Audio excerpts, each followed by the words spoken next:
அத்தியாயம் 9. லலிதா ரேணுவும் கோபாலகிருஷ்ணனும் களைத்து போன முகங்களோடு தெரிந்தார்கள். தலைமுடி கலைந்து போயிருக்க அணிந்திருந்த உடைகள் லேசாய் அழுக்கு தெரிந்தது. சார், நான் கோபாலகிருஷ்ணன். இவள் என்னோட மனைவி லலிதா ரேணு. ஏதோ கொலை சம்பந்தமாக என்னையும் என்னோட மனைவியையும் விசாரிக்கிறதுக்காக போலீஸ் என் வீட்டுக்கு வந்ததாகவும் கோர்ட் ஆர்டரை வாங்கி வீட்டை திறந்து பார்த்ததாகவும் பக்கத்து வீட்டுக்காரவங்க சொன்னாங்க. அது சம்பந்தமாக என்ன ஏதுன்னு உங்களை விசாரிச்சுட்டு போகலான்னு தான் வந்தோம். விவேக் நாற்காலியை காட்டினான். முதல்ல உட்காருங்க கோபாலகிருஷ்ணன். 2 பேரும் உட்கார்ந்தார்கள். நீங்களும் உங்கள் மனைவி இப்போ எங்கிருந்து வர்றீங்க? நாகர்கோயிலிருந்து. நாகர்கோயிலுக்கு எதுக்காக போனீங்க? சார், லலிதா ரேணுவுக்கும் எனக்கும் கொஞ்சம் மனஸ்தாபம். அதுக்கு காரணம் நான் ஒரு நடிகையோடு நெருங்கி பழகிக்கிட்டு இருந்தது தான். போன வாரம் என் மனைவி திடீர்னு ஒரு கடிதத்தை எழுதி வச்சுட்டு வீட்டை விட்டுட்டு போயிட்டா.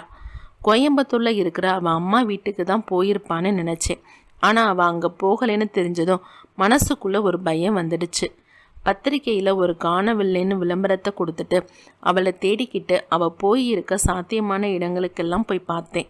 நேற்று காலையில் நாகர்கோயிலில் இருக்கிற அவளோட தோழி வீட்டுக்கு போனேன். அவள் அங்கே தான் இருந்தா. அவளை சமாதானப்படுத்தி கூட்டிக்கிட்டு வீட்டுக்கு வந்தேன். விவேக் லலிதா ரேணுவை ஏறிட்டான். வீட்டை விட்டு கிளம்புனதுமே நேராக நாகர்கோயிலுக்கு போயிட்டீங்களா? ஆமாம். அங்கே யார் இருக்காங்க? என் கூட படித்த தோழி. பேரு சித்ரா தேவி. முகவரி? லலிதா ரேணு சொல்ல கோகுல்நாத் தன் பாக்கெட் குறிப்பேட்டில் குறித்து கொண்டார். விவேக் தொடர்ந்து கேட்டான். உங்களுக்கு புஷ்பராஜை தெரியுமா? எந்த புஷ்பராஜ்? நெற்றியை சுருக்கினாள். திருவல்லிக்கேணி சக்தி நகரில் இருக்காரே அந்த புஷ்பராஜ். தெரியாது. தாரிகான்ற பேரில் யாரையாவது தெரியுமா? தெரியாது. புஷ்பராஜுக்கு லல்லிங்கிற பேரில் ஒரு பொண்ணு கடிதம் எழுதியிருக்கா. அந்த லல்லி நீங்களாகத்தான் இருக்குன்னு தான் ஒரு யூகம். கடிதத்தை பார்க்குறீங்களா? விவேக் அந்த கடிதத்தை எடுத்து காட்டினான். லலிதா ரேணு அதை பார்த்துவிட்டு தீர்க்கமாய் தலையாட்டினாள். இது யாருன்னு தெரியல. இதில் இருக்கிற கையெழுத்து உங்களோடது இல்லையா? இல்லை. இந்த கடிதத்தை நீங்களும் எழுதலை. கடிதத்தில் இருக்கிற லல்லி யாருன்னு புஷ்பராஜுக்கும் தெரியல. கோபாலகிருஷ்ணன் குறுக்கிட்டான். சார், நான் உங்களுக்கு ஒரு தகவல் சொல்லலாமா? ப்ளீஸ். லலிதா ரேணு காணாமல் போனதும் நான் ஒரு விளம்பரம் கொடுத்தேன். அதில் என் அன்பான லில்லி, நீ எங்கே இருந்தாலும் உடனே வீட்டுக்கு திரும்பவும். இனி உன் எண்ணம் போலவே எல்லாம் நடக்கும். உனக்காக வருத்தத்துடன் காத்து கொண்டிருக்கும் உன் அன்பு பாலுன்னு வாசகங்கள் கொடுத்துருந்தேன். இந்த விளம்பரத்தை படிச்சுட்டு யாரோ லில்லிங்கிற பேரை கடிதத்தில் எழுதியிருக்கலாமே. அது மாதிரி ஏன் எழுதணும்? அதற்கு நோக்கம் என்ன?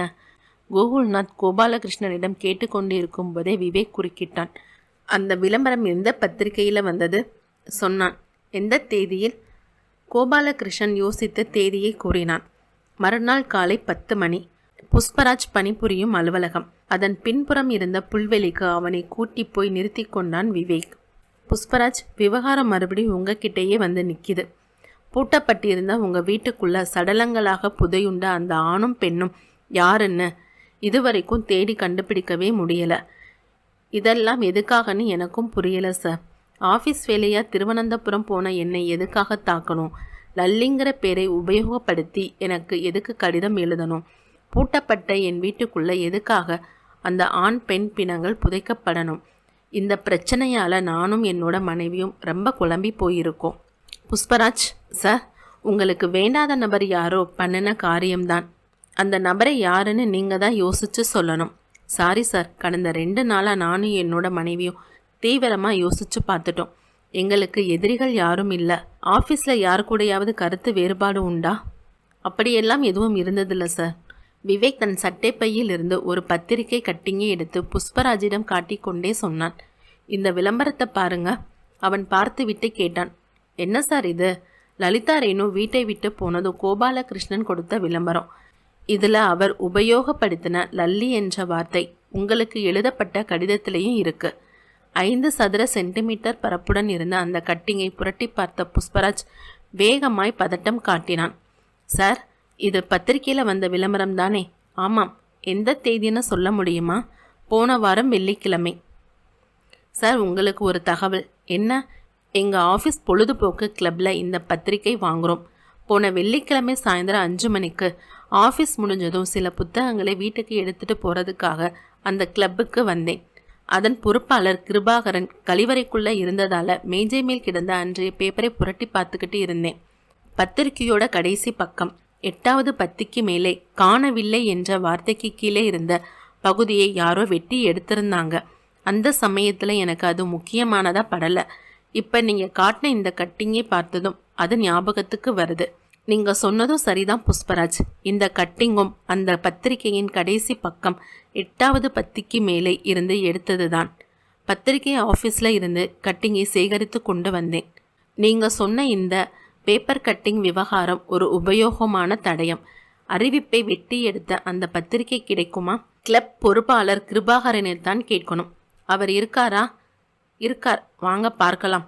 புஷ்பராஜ் விவேக்கோடு புல்வெளியை கடந்து நிர்வாக கட்டிடத்தை விட்டு கொஞ்சம் தள்ளி இருந்த கிளப்புக்கு போனான். அலமாரியில் இருந்த புத்தகங்களை எண்ணி கையில் வைத்திருந்த பத்திரிகை குறிப்புகளோடு சரிபார்த்து கொண்டு இருந்த அந்த இளைஞனை நோக்கி, இவர்தான் மிஸ்டர் கிருபாகரன் என்று விவேக்குக்கு அறிமுகப்படுத்தினான் புஷ்பராஜ்.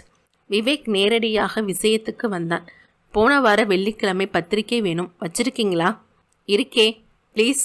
அவன் பக்கத்தில் இருந்த அலமாரிக்கு போய் அதன் மேல் தட்டில் இருந்த பத்திரிகைகளை அள்ளி வந்து மேஜையின் மேல் பரப்பி நிமிட அவகாசத்துக்குள் கொஞ்சம் கசங்களாயிருந்த பத்திரிகையை எடுத்து கொடுத்தான். விவேக் அதை வாங்கி கடைசி பக்கத்தை திருப்பி 8வது பத்திக்கு மேல் பகுதியை பார்க்க 5 சென்டிமீட்டர் பரப்புக்கு வாய் பிளந்திருந்தது. மிஸ்டர் கிருபாகரன்? எஸ். இங்கே இருந்த அறிவிப்பை யார் வெட்டி எடுத்ததுன்னு தெரியுமா? அவன் உதட்டை கடித்து யோசித்த பின் தலையாட்டினான். தெரியலையே. இது மாதிரி வெட்டி எடுக்கிறதா இருந்தால் உங்ககிட்ட அனுமதி கேட்கணும் இல்லையா? ஆமாம். அப்படின்னா இதை உங்களுக்கு தெரியாமல் யாரோ வெட்டி இருக்காங்க. ஆமாம் சார். யாரா இருக்கணும்னு சந்தேகப்படுறீங்க? எப்படி சார் சொல்ல முடியும்? 100க்கும் மேற்பட்டவங்க இதில் உறுப்பினர்கள். எல்லாருமே இந்த பேப்பரை பார்க்குறவங்க தான். வேணும்னா எல்லாரையும் கூப்பிட்டுட்டு கேட்டுடலாம். இல்லை, இந்த பேப்பர் கட்டிங் விவகாரம் வெளியே வரக்கூடாது. இது மறைமுகமாகவே இருக்கட்டும். நடந்திருக்கிற சம்பவங்களுக்கும் ஆஃபீஸில் இருக்கிற யாரோ ஒருத்தருக்கும் வரவு செலவு இருந்திருக்கு. அந்த நபர் யாருன்னு சத்தம் இல்லாமல் தான் கண்டுபிடிக்கணும். சார். அரைவாசலில் சத்தம் கேட்டு 3 பேரும் திரும்பினார்கள். ஆஃபீஸ் பியூன் நின்றிருந்தான். என்ன மாதிரி? புஷ்பராஜ் கேட்டான். விவேக்கை கையை காட்டினான் அவன். சாரை கூட்டிட்டு வர சொல்லி எம்டி சொன்னார். விவேக் அவனோடு நடந்தான். எம்டி அசோக் வர்மா குழு அறையில் ஸ்மோக்கிங் பைப்பை கடித்து கொண்டே காத்திருந்தான். வணக்கம் மிஸ்டர் விவேக். வணக்கம். ப்ளீஸ் உட்காருங்க.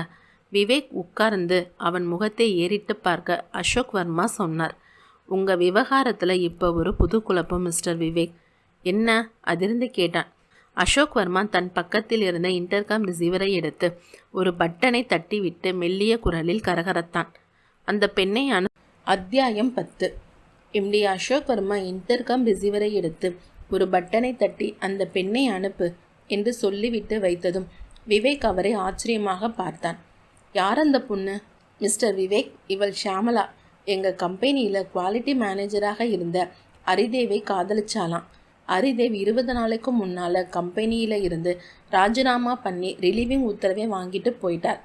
அவரோட ராஜினாமாவுக்கு காரணம் அஸ்ஸாம் மாநிலத்தில் கவுகாதியில் அவருக்கு ஒரு நல்ல வேலை கிடைச்சது தான். அசோக் வர்மா சொல்லி கொண்டு இருக்கும் போதே அரைக்கதவு தட்டப்படும் சத்தம் கேட்டது. ப்ளீஸ் உள்ளே வரலாமா? அந்த பெண் உள்ளே வந்தாள். இளம் பெண். நடிகை சுஹாசினியை கொஞ்சம் ஞாபகப்படுத்தினாள். சுருள் கேசம், ஆகாய நீளத்தில் சேலை, ஜாக்கெட், ஸ்டிக்கர், பொட்டு, செருப்பு என்று ஒரு நீலத்தீற்றல் மாதிரி இருந்தாள். தோளில் மட்டும் நிறம் மாறிய பேக். வணக்கம் சார். வணக்கம். வாமா உட்காரு. அசோக் வர்மா நாற்காலியை காட்ட அவள் உட்கார்ந்தாள். மிஸ்டர் அரிதேவை பற்றி என்னமோ சொன்னையே, அதை இவர்கிட்ட சொல்லலாமா? இவர் கிரைம் பிரான்ச் ஆஃபீஸர். ஷியாமலா விவேக்கை ஏறிட்டாள். சார், அரிதேவும் நானும் ஒருத்தர் விரும்பி பழகிக்கிட்டு இருந்தோம். 20 நாளைக்கு முன்னாடி இந்த கம்பெனியில் இருந்து அவர் ராஜினாமா பண்ணிக்கிட்டு கவுகாதியில் இருக்கிற சணல் தொழிற்சாலைக்கு வேலைக்கு சேர்ந்தார். வேலையில் சேர்ந்த 10 நாளில் மறுபடியும் என்னை பார்க்கறதுக்காக சென்னை வந்தார்.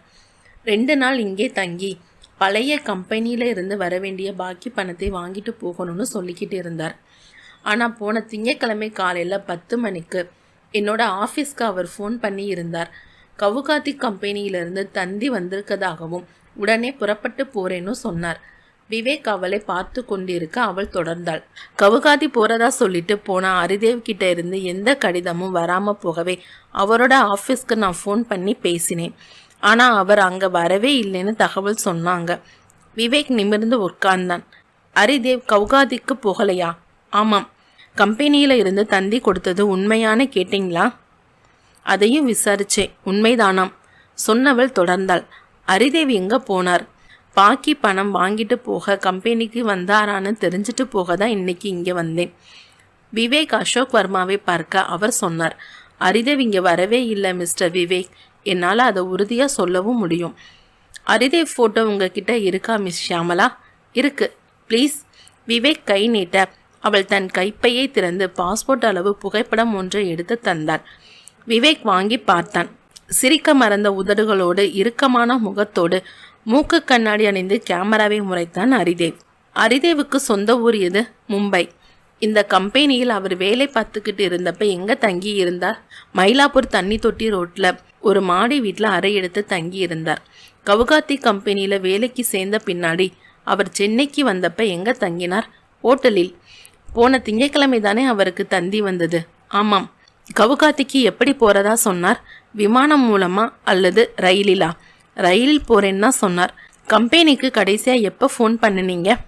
1 மணி நேரத்துக்கு முன்னாடி கூட அண்ணா சாலையிலிருந்து கவுகாத்திக்கு எஸ்டிடி ஃபோன் போட்டு பேசிட்டு தான் வர்றேன்.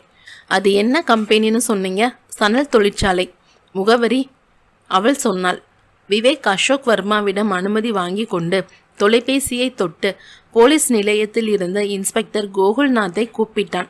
விவேக் அசோக் வர்மாவிடம் அனுமதி கேட்டுக்கொண்டு தொலைபேசியை தொட்டு போலீஸ் நிலையத்தில் இருந்த இன்ஸ்பெக்டர் கோகுல்நாத்தை கூப்பிட்டான். கோகுல்நாத், புஷ்பராஜ் வீட்டில் எடுத்த பிணங்களோட புகைப்படம் வேணும். எல்லா புகைப்படமும் வேணும். உடனே கொண்டு வாங்க. நான் மிஸ்டர் அசோக் வர்மா அறையில் இருக்கேன். விவேக் ரிசீவரை வைத்துவிட்டு ஷியாமலாவை மேலும் சில கேள்விகளை கேட்டு முடிப்பதற்குள் கோகுல்நாத் புகைப்படங்களோடு வந்து சேர்ந்தார். விவேக் அந்த புகைப்படங்களை வாங்கி ஷியாமலாவிடம் கொடுத்தான். இந்த படங்களில் இருக்கிறது அரிதேவான்னு கொஞ்சம் பார்த்து சொல்லுங்க. ஷியாமலா வாங்கி பார்த்தாள். விழிகள் ஒருவித பயத்துடன் புகைப்படங்களின் மேல் நகர்ந்தது. பார்வை ஒரு புகைப்படம் மேல் நிலைத்து முகம் மாறியது. கண்கள் அதற்குள் கலங்க விவேக்கிடம் திரும்பினான். சார் சொல்லுங்க. இந்த புகைப்படத்தில் இருக்கிற பிணத்தை பார்த்தால் அரிதேவோட சாயல் தெரியுது. மிஸ் ஷியாமலா, இந்த ஆண் பிணத்தோட போஸ்ட்மார்ட்டம் ரிப்போர்ட் படி உடலில் ஒரு சிறுநீரகம்தான் இருந்தது. அரிதேவ் ஒரு கிட்னியை தானம் பண்ணனவரா? ஆம், அவர் ஒரு கிட்னி தானம் செய்தவர்தான். அவரோட சகோதரருக்கு போன வருஷம்தான் தானம் பண்ணினார். விவேக் புகைப்படத்தை உருவி மேஜை மேல் வைத்தபடி சொன்னார். இது அரிதேவாகத்தான் இருக்க முடியும். ஷியாமலா தன் இடது உள்ளங்கையால் மடித்து வைத்திருந்த பூ போட்ட கைக்குட்டையால் வாயை பொத்தி விம்மலை அடக்கி கொண்டாள். அவளை சிறிது நேரம் அளவிட்ட விவேக் பின்னர் பெண் பிணத்தின் புகைப்படங்களை காட்டினான். இந்த பெண் யாருன்னு பிடிபடுதான் பாருங்க ஷியாமலா. நீர் பெருகிய கண்களோடு புகைப்படங்களை பார்த்தாள். பின் தலையாட்டினாள். தெரியல. உங்க காதலுக்கு எதிர்ப்பு ஏதாவது இருந்ததா? இல்லை. மிஸ்டர் அசோக் வர்மா ஆஃபீஸில் அரிதேவோட நடவடிக்கை எப்படி? அவர் ஒரு ரத்தினம். சக பணியாளர்களோட ஏதாவது தகராறு உண்டா? இல்லை. புஷ்பராஜை இங்கே கூப்பிட முடியுமா? அசோக் வர்மா இன்டர்காமில் தொடர்பு கொள்ள புஷ்பராஜ் வந்தான். விவேக் அவனை ஏறிட்டபடி ஷியாமலாவை காட்டியபடி கேட்டான். இவங்க யாருன்னு தெரியுதா புஷ்பராஜ்? அவன் பார்த்துவிட்டு தலையாட்டினான். சாரி சார், தெரியல. உங்கள் கம்பெனியில் குவாலிட்டி மேனேஜராக இருந்த மிஸ்டர் அரிதேவோட வருங்கால மனைவி மிஸ் ஷியாமலா. கைக்குட்டையால் மூக்கை பொத்தி அழுகின்ற ஷியாமலாவை புஷ்பராஜ் குழப்பமாய் பார்க்க விவேக் சொன்னான். புஷ்பராஜ், உங்கள் வீட்டுக்குள்ளே புதைக்கப்பட்டிருந்த ஆண் பிணம் யாருன்னு கேள்விக்கு விடை கிடைச்சாச்சு சார். அந்த ஆண் பிணம் அரிதேவோடது. சார், அரிதேவோட பிணமா? ஒரு பெண்ணோட பிணம் உங்கள் வீட்டில் ஏன் புதைக்கப்பட்டிருக்குங்கிற காரணத்தை நீங்கள் தான் சொல்லணும். புஷ்பராஜ் வியர்த்தான். சார், நான் உங்களுக்கு 2 நாளைக்கு முன்னாடி என்ன பதில் சொன்னேனோ அதே பதில் தான் இப்பையும். எனக்கு எதுவுமே தெரியாது. பூட்டப்பட்டிருந்த என்னோட வீட்டில் யார் இந்த பிணங்களை கொண்டு வந்து புதைச்சாங்கன்னு தெரியல. செத்தது அரிதேவுன்னு தெரியும் போது இன்னும் அதிர்ச்சியாக இருக்கு. விவேக் எழுந்து கொண்டான். மிஸ் ஷியாமலா, நீங்கள் போலீஸ் நிலையம் வரைக்கும் இரவு மணி 10:40. மொட்டை மாடியில் பிரம்பு நாற்காலியை போட்டுக்கொண்டு சாய்ந்திருந்த விவேக்கையும் ரூபலாவையும் கடல் காற்று அலப்பிக் கொண்டிருந்தது. வழக்கு என்னதான் சொல்லுது? ரூபலா கேட்டாள். லேசா கொஞ்சம் வெளிச்சம் வந்திருக்கு. ஆனால் அந்த குழப்பம் அப்படியே இருக்கு. பூட்டப்பட்ட வீட்டுக்குள்ள புதைக்கப்பட்ட ஆண் பிணம் அரிதேவுங்கிறது உறுதி செய்யப்பட்டாலும் பெண் யாருங்கிறது பெரிய குழப்பம். 2 நாளைக்கு முன்னால வரை பட்டியலில் இருந்த எல்லாருமே உயிரோட திரும்பிட்டாங்க. லலிதா ரேணு காணாமல் போனதாக கொடுத்த விளம்பரத்தை புஷ்பராஜ் ஆஃபீஸில் யாரோ கட் பண்ணி எடுத்திருக்காங்க. அது ஒரு முக்கியமான தடயம். அப்படின்னா கொலையாளி ஆஃபீஸ்குள்ளே தானே இருக்கணும். 80%. பாக்கி 20% வெளியே இருக்கிற கொலையாளிக்கு உதவி பண்ணியிருக்கலாம் ரூபலா. வழக்கை நான் ஆரம்பத்தில் இருந்து சொல்லிட்டு வரேன். எங்கெங்கே வழக்கு இடருதுன்னு பாரு. வீட்டை பூட்டிக்கிட்டு புஷ்பராஜ் திருவனந்தபுரம் போன ராத்திரியே யாரோ ஒருவர் அல்லது ஒரு குழு அரிதேவையும் இன்னொரு பெண்ணையும் கொலை பண்ணி புஷ்பராஜ் வீட்டுக்குள்ளே கொண்டு வந்திருக்காங்க. பெரிய அளவில் சாவி கொத்தை பயன்படுத்தி வீட்டை திறந்திருக்காங்க. வீட்டின் கொல்லப்புறத்தில் குழியை தோண்டி புதைச்சிருக்காங்க. மறுபடியும் வீட்டை பூட்டிக்கிட்டு போயிருக்காங்க. இங்கே ஒரு நெருடல் இருக்கு. என்ன? 2 பிணங்களையும் புதைச்சாங்க, அதை ஒழுங்கா பண்ணலை. வீட்டில் இரத்தக்கரையும் சதை துண்டுகளையும் சுத்தம் பண்ணாமல் போயிருக்காங்க. அது ஏன்?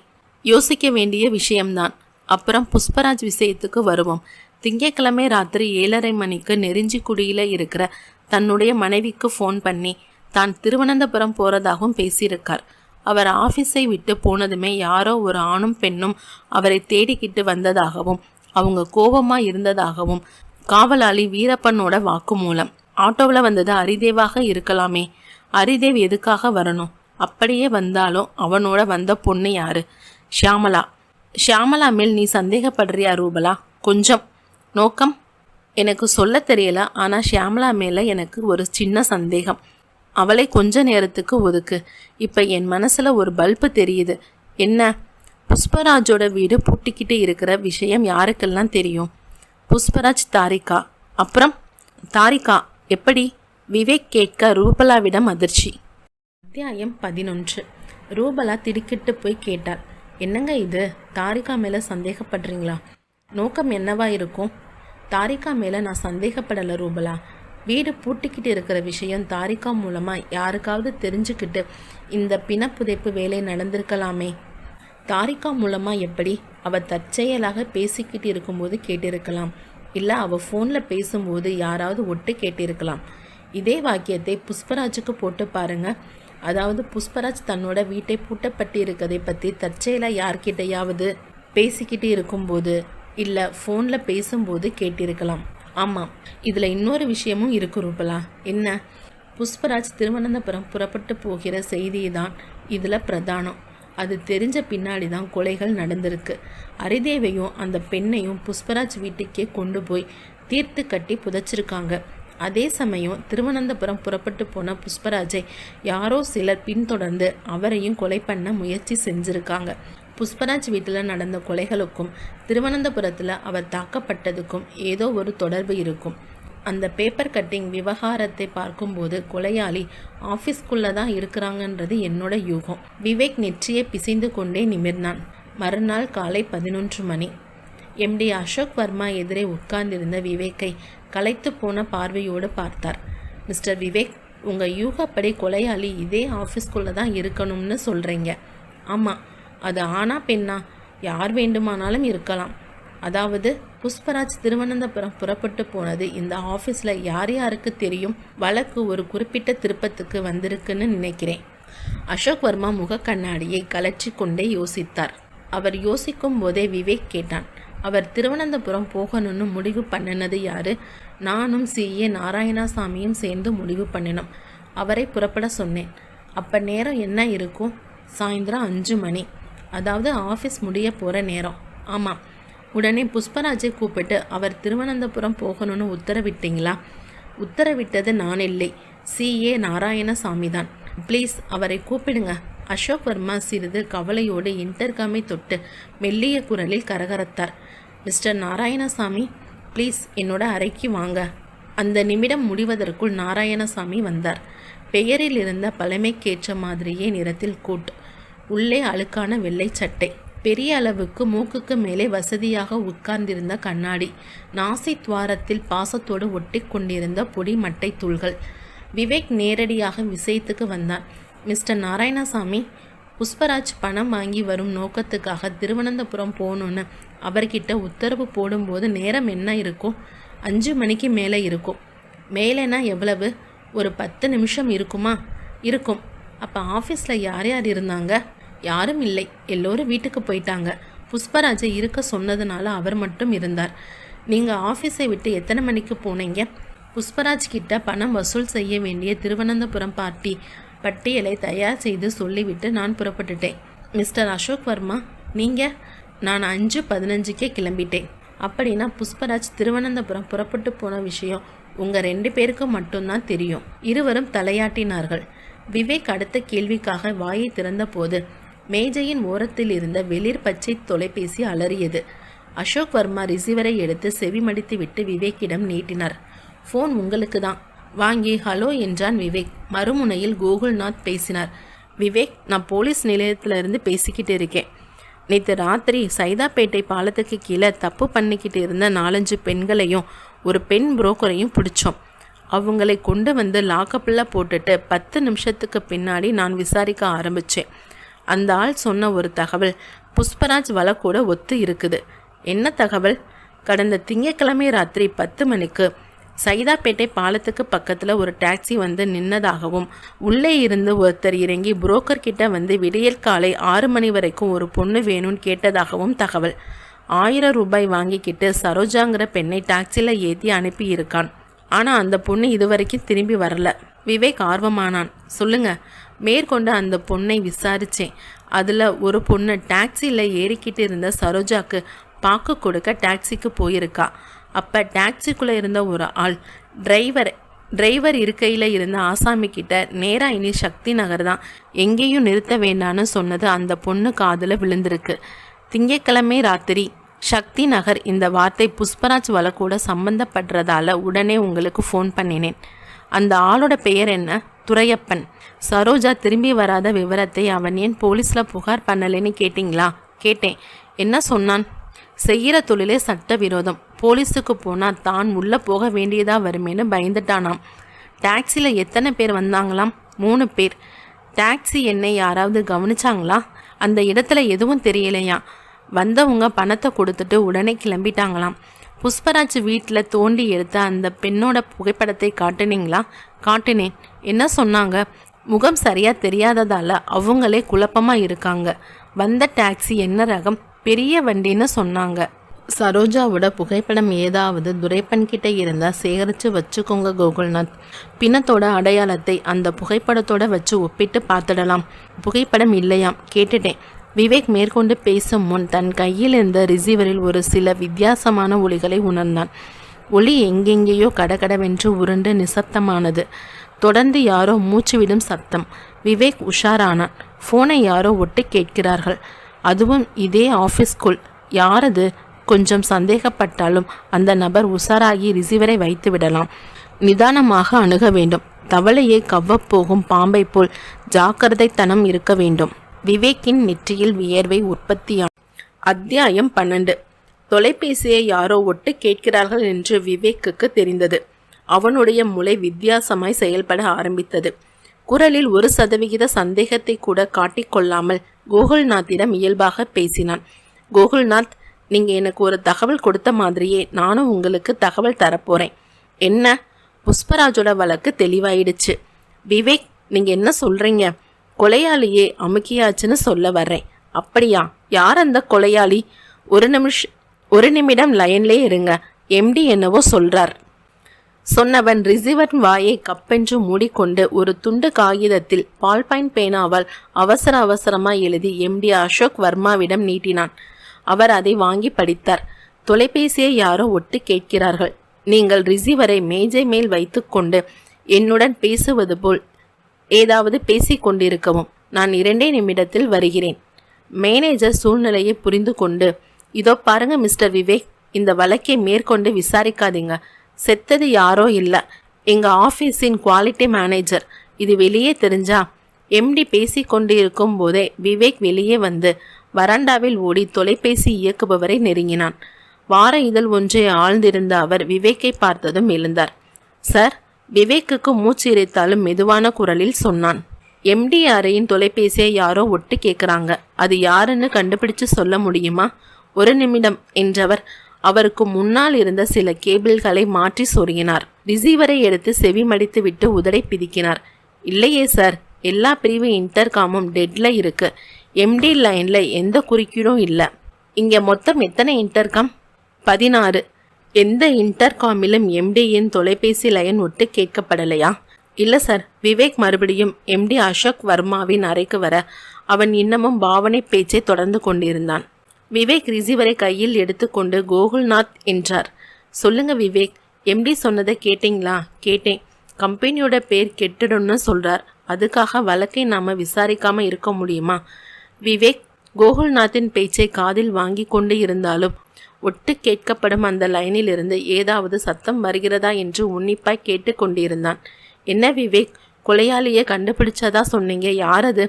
அதில் கொஞ்சம் குழப்பம் இருக்கு, நேரில் வாங்க சொல்கிறேன். வர்றதுக்கு முன்னாடி சொல்லுங்க. வேண்டுமென்றே விவேக் சில வினாடி மௌனம் சாதித்து ரிசீவரை கையில் வைத்து கொண்டிருக்க ஒட்டு கேட்கப்படும் லைன் பொறுமை இல்லாமல் பட்டனை தட்டும் சத்தமும் காகிதம் மாதிரி ஏதோ சரசரக்கும் ஓசையும் கேட்டது.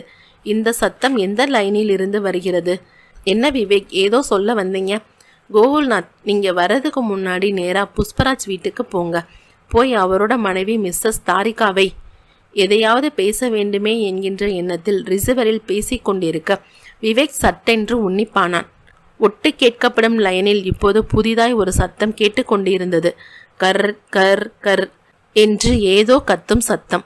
விவேக் ரிசீவரோடு மெதுவாய் எழுந்து எம்டியின் அறையின் வெளிப்பக்க ஜன்னலை எட்டி பார்த்தான். சுற்றுச்சுவர் வாசலுக்கு அருகில் கல்நார் கூரைக்கு மேல் ஒரு காகம் உட்கார்ந்து கத்தி கொண்டிருந்தது. ரிசீவரில் விவேக், கோகுல்நாத், மிஸ்டர் அசோக் வர்மா உங்ககிட்ட ஏதோ பேசணுமா, பேசுறீங்களா என்றான். விவேக் ரிசீவரை அசோக் வர்மாவிடம் கையில் கொடுத்துவிட்டு சைகையால் பேசி கொண்டு இருக்கும்படி சொல்லிவிட்டு அறையை விட்டு வெளியே வந்தான். ஓட்டமும் நடையுமாய் வராண்டாவை கடந்து கல்நார் கூரையை நோக்கி போனான். கூரையின் மேல் அந்த காகம் உட்கார்ந்து இன்னமும் விடாப்படியாய் கத்தி கொண்டு இருந்தது. விவேக் அந்த அறையை நெருங்கி வெறுமென சாத்தியிருந்த கதவை தள்ள காவலாளி வீரப்பன் இன்டர்கம் ரிசீவரை எடுத்து வலது காதுக்கு கொடுத்தபடி நின்றிருந்தான். விவேக்கை பார்த்ததும் கையில் இருந்த ரிசீவர் திடும் என்று நழுவியது. உடல் புறாவும் முதரல் பரவியது. போலீஸ் நிலையம், லாக்அப். விவேக் கோகுல்நாத் முன்னிலையில் ஒரு லத்தி கம்பு இரண்டாய் உடைந்த பிறகே உண்மைகளை ஒப்புக்கொள்ள ஆரம்பித்தான் வீரப்பன். போலீஸ் அடியில் உதடும் மூக்கும் புஷ்டியாய் வீங்கி இருந்தது. உன்னோட ஆஃபீஸ் குவாலிட்டி மேனேஜர் ஹரிதேவை கொலை செஞ்சது நீதானே? ஆமாம் சார். அந்த பெண் பிணம்? அது சரோஜா, அதாவது சைதாப்பேட்டை பாலத்துக்கு கீழே இருந்து காரில் கூட்டிகிட்டு வந்த தொழில்காரி. ஆமாம் சார். எதுக்காக இந்த கொலைகள்? சார், நான் தொலைபேசி இணைப்பகத்தில் வேலை பார்த்து ஓய்வு பெற்றவன். ஓய்வு பெற்ற மறுவாரமே எனக்கு இந்த கம்பெனியில் வேலை கிடைச்சது. நிம்மதியாக வேலை பார்த்துக்கிட்டு இருந்தேன். போன 6 மாதத்துக்கு முன்னாடி குரோம்பேட்டையில் புதுசாக ஆரம்பிக்கப்பட்ட கல்பனா கம்பெனியிலிருந்து மோசசன் ஒருத்தர் வந்தார். எங்கள் கம்பெனியோட வியாபார ரகசியங்களையும் தயாரிப்பு ஃபார்முலாக்களையும் அவருக்கு தெரியப்படுத்தினா மாதம் 10,000 தரதா சொன்னார். முதல் தடவை அவரை திட்டி அனுப்பிச்சிட்டேன். ஆனால் 2வது தடவை அவர் பணத்தோட என் வீட்டுக்கு வந்ததும் மனசு மாறிடுச்சு. மோசஸ்க்கு உதவுறதா சம்மதிச்சேன். ஏற்கனவே நான் தொலைபேசி இனப்பகத்தில் இருந்ததால் இந்த இன்டர்கம் தொலைபேசியில் சில குளறுபாடுகளை பண்ணி தொலைபேசியில் உள்ள பட்டன்களை 5 தடவை கடகடவென்று அழுத்தினால் வெளியில் இருந்து கம்பெனிக்கு வரும் தொலைபேசி லைன்கள், கம்பெனிக்குள் உள்ளே இருக்கும் இன்டர்கம் லைன்கள் எல்லாமே என் லைனுக்கு வரும்படியாகவும் நான் ஒட்டி கேட்கிறது இயக்குனருக்கு தெரியாமல் இருக்கும்படியாகவும் பார்த்து கொண்டேன். அந்த தொலைபேசியை உபயோகப்படுத்தி கம்பெனியோட ரகசியங்களை தெரிஞ்சுக்கிட்டு அதை உடனுக்குடன் மோசஸுக்கு தெரியப்படுத்தினேன். போன 2 மாதத்துக்கு முந்தி ஒரு நாள் காலையில் வெகு சீக்கிரமாக குவாலிட்டி மேனேஜர் ஹரிதேவ் ஆஃபீஸுக்கு வந்தார். என்னை கூப்பிட்டார். உள்ளே போனேன். கல்பனா கம்பெனி மோசஸுக்கும் உனக்கும் என்ன தொடர்புன்னு கேட்டார். நான் அப்படியே ஆடி போயிட்டேன். இருந்தாலும் தைரியமாக ஒரு தொடர்பு இல்லைன்னு சொன்னேன். கேள்விப்பட்டேன். அப்படி ஏதாவது தொடர்பு இருந்தால் விட்டுடு, இல்லைன்னா நான் எம்டி வரைக்கும் போய் சொல்ல வேண்டியதாக இருக்கும். நீ வேலையில் நீடிச்சு இருக்கணும்னா ஒழுங்காக நடந்துக்கோன்னு சொன்னார். நானும் தலையாட்டிட்டு வந்து அன்னைக்கு ராத்திரி மோசஸ் கிட்ட இந்த விஷயத்த சொன்னேன். ஹரிதேவுக்கு நம்ம தொடர்பு பற்றி தெரிஞ்சிருக்கிறது சரியில்லை. என்னைக்கு இருந்தாலும் ஒரு நாள் எம்டியிடம் அவன் உன்னை காட்டி கொடுத்துடுவான். அவன் காட்டி கொடுத்து நீ போலீஸில் சிக்கினால் குறைஞ்சது 5 வருஷம் உள்ளே தள்ளிடுவார்கள் என்று மோசஸ் என்னை பயமுறுத்தவும் நான் ஹரிதேவை தீர்த்து கட்ட தருணம் பார்த்துக்கிட்டு இருந்தேன். மோசஸும் அந்த காரியத்துக்கு வேண்டிய உதவிகள் பண்றதா சொன்னார். ஹரிதேவ் இங்கே வேலையில இருந்து ராஜினாமா செய்து விட்டு கவுகாதிக்கு போனாலும் அவரால் எனக்கு என்னைக்குமே ஆபத்துங்கிறதை உணர்ந்து போன 10 நாளைக்கு முன்னாடி அவர் கவுகாதியில இருந்து ஊருக்கு வந்திருக்கிற விஷயத்தை தெரிஞ்சுக்கிட்டு அவரை தீர்த்து கட்ட நானும் மோசஸோட ஆட்களும் முடிவு பண்ணினோம். இந்த நேரத்துல தான் புஷ்பராஜ் தன்னோட மனைவி தாரிகாவுக்கு ஃபோன் பண்ணி தான் திருவனந்தபுரம் போறதாகவும் திரும்பி வர 4 நாள் ஆகும்னு பேசுறதே நான் தொலைபேசியில ஒட்டு கேட்டேன். புஷ்பராஜும் ஹரிதேவும் உடல் அமைப்பிலும் உயரத்திலும் ஒரே மாதிரி இருக்கிறதை மோசஸ் பார்த்து ஒரு திட்டம் போட்டு கொடுத்தார். அதன்படி ஹரிதேவை ஆட்கள் மூலமாக கடத்தி வந்து புஷ்பராஜின் பூட்டப்பட்டிருந்த வீட்டை திறந்து அந்த வீட்டிலே அவனை தீர்த்து கட்டி புஷ்பராஜின் பேண்ட் சட்டையை பிணத்துக்கு மாட்டி முகத்தை சிதைச்சோம். புஷ்பராஜ் ஏதோ ஒரு பெண் விவகாரத்தால தான் கொலை செய்யப்பட்டான் என்று போலீஸ் நம்புறதுக்காக சைதாப்பேட்டை பாலத்துக்கு கீழே விபச்சாரம் பண்ணிக்கிட்டு இருக்கிற ஒரு பொண்ணை கூட்டிட்டு வந்து தீர்த்து கட்டி 2 பிணத்தையும் ஒன்னா புதைச்சோம். இங்கே புஷ்பராஜ் கொலை செய்யப்பட்டு விட்டதாக போலீஸை நம்ப வைத்து விட்டு திருவனந்தபுரம் சுற்றுலா போன புஷ்பராஜை மோசஸ் ஆட்கள் தீர்த்து கட்டி உடலை எரிக்க முயற்சி பண்ணினாங்க. ஆனா கொலை முயற்சியில இருந்து தப்பிச்சிட்டார். மோசஸ் போட்டு கொடுத்த திட்டத்துல நடக்காம போனது இது ஒன்றுதான். புஷ்பராஜ் தப்பிச்சிட்டதும் இந்த கொலையை அவனுக்கு பாதகமா மாத்த முயற்சி பண்ணணும். பேப்பர்ல லலிதா ரேணுங்கிற பொண்ணை காணோன்னு அவளோட புருஷன் விளம்பரம் கொடுத்திருந்தான். அந்த விளம்பரத்தை கட் பண்ணி கொண்டு வந்து மோசஸுக்கு காட்டினேன். உடனே அவர் லல்லிங்கிற பேர்ல ஒரு கற்பனை கடிதத்தை புஷ்பராஜுக்கு எழுதி தபாலில் அனுப்பினான். என்னுடைய பங்கு, நானும் போலீஸ்ல புஷ்பராஜை தேடிக்கிட்டு ஒரு ஆணும் பெண்ணும் வந்தாங்க. அவங்க 2 பேரும் கோவமா இருந்தாங்கன்னு சொன்னேன். அதனால குழப்பமாகி புஷ்பராஜ் பக்கமே வழக்கு இருக்கும். ஹரிதேவ் யாருடைய ஞாபகத்துக்கும் வரமாட்டான்னு நினைச்சோம். நாங்க நினைச்சபடி போலீஸ் குழம்பினாங்க. செத்தது யாருன்னு தெரியாம போலீஸ் தப்பான திசைகளுக்கு போய் விசாரிச்சு திணறிக்கிட்டு இருந்ததை நானும் மோசஸோட ஆட்களும் சந்தோஷமா பார்த்துக்கிட்டு இருந்தோம்.